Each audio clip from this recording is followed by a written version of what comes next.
Okay, here's my audience.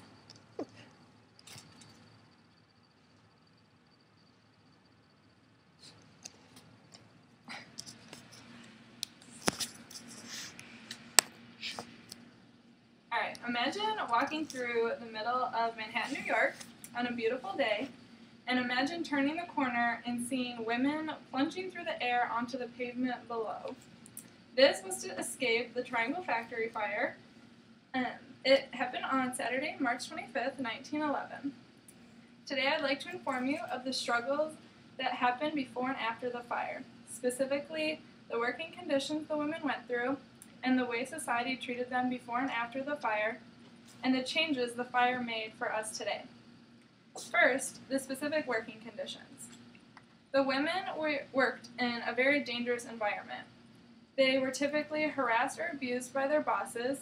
If they didn't listen, the owners would physically abuse them or sometimes even sexually harass them. The women were put into horrible conditions.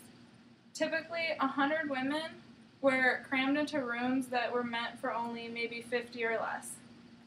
They would work 10 or more hours a day, 6 days a week. The bosses would commit illegal crimes to keep the women working. They would do things such as lock the doors or monitor specific exits so they couldn't leave throughout the day. After learning about the factory conditions, I'd like to share how women were treated before the fire. In the article, Working Women and the Triangle Fire Press Coverage of a Tragedy from 2005, Elizabeth Burt explains the way that women were treated like objects. Society believed that women shouldn't work. They looked down upon women having jobs. The working and providing was supposed to be a man's job. These working women created unions and strikes to receive better treatment. Society focused on the outcome of these strikes, however, versus the purpose behind them. The women were seen as agitators, and they were often beaten by hired thugs. The police would also falsely arrest them for anything from disturbing the peace to prostitution.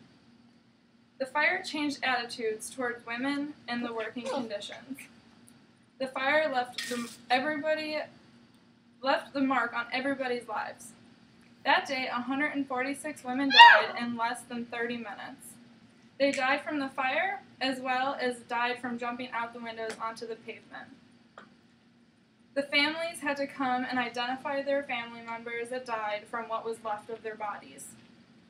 Society changed the way they treated the women. They began to notice the real reasons behind their protests. The women were now seen as heroes versus agitators. The bosses went from being mighty and powerful to greedy and thoughtless. The Triangle Factory fire made good changes for the world today. Academic Search Premier's article expresses the reforms and laws that were created and enforced after the fire. The reforms started smaller within New York. The fire was specifically studied, which led to fire sprinklers and fire drills. Bills were then passed allowing a maximum of 54 hours a week. Regulations spread throughout industrial cities and fire departments.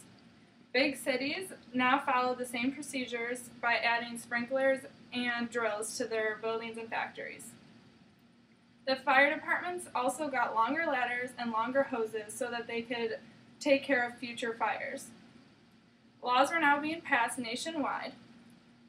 For example, the Wagner Act was passed in 1935, which gave rights to the workers to form unions and strikes. Roosevelt's New Deal was also said to be based upon the fire.